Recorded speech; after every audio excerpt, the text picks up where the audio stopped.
What's up everyone? Today I will be talking about self-employed income, expenses, and taxes. My name is Josh Albayero, CEO of Ayugo, the creators of Ayugo Tax. Taxes can be complicated, but with the help of technology, filing your taxes can be simple. Don't be afraid. File your taxes online or on your mobile device and say goodbye to confusing tax lingo and upgrade fees. By the way, don't forget to like our page and share this video on your timeline.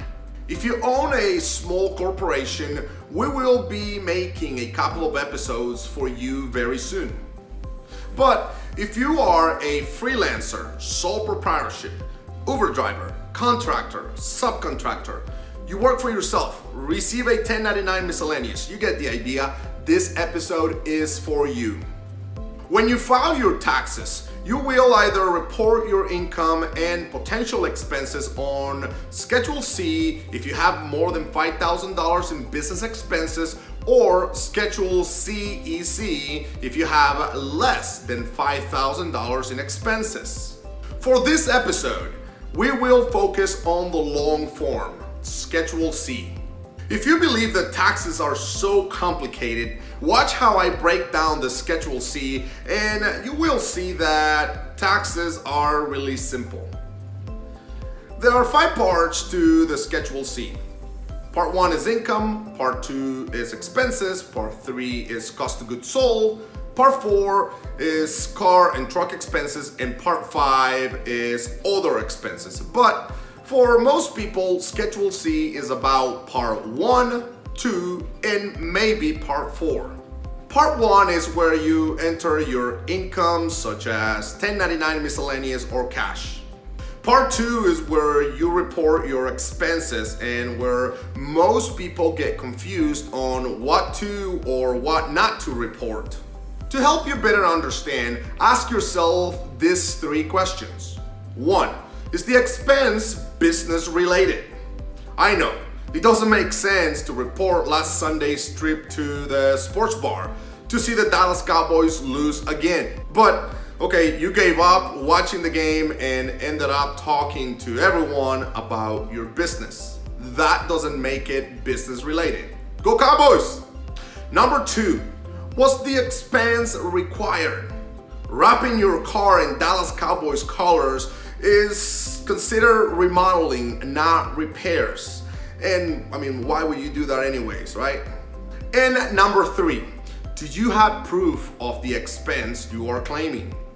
In Part 2, you can report expenses including advertising, car and truck usage, and meals and entertainment, to name a few of the most common expenses. But a frequent question we always get is, how do I know what expenses to claim? It's very simple. Let's use Uber drivers as an example. Uber drivers cannot claim expenses like office usage, pension and profit sharing plans, and employee benefit programs. Why? Because an Uber driver does not have any employees to generate costs. But they can claim things like mileage, car depreciation, interest on a car loan, gas, insurance, and phone expenses, to name a few. Part 4 is where you report your business-related miles to calculate your expense amount using the standard mileage deduction. Let's use a realtor that drove 15,000 miles for work as an example. You would simply multiply the 15,000 miles by the 2018 standard mileage deduction of 54 cents per mile and report $8,175 on your return. Of course, you won't be doing the math. We will provide the questions, you will submit your answers, and then the IRS approved software does all the calculations for you, just like in any tax preparation office. Our job is to provide you with the best technology available. Your job is to answer as accurately and honestly as possible. Remember, don't report anything you cannot prove.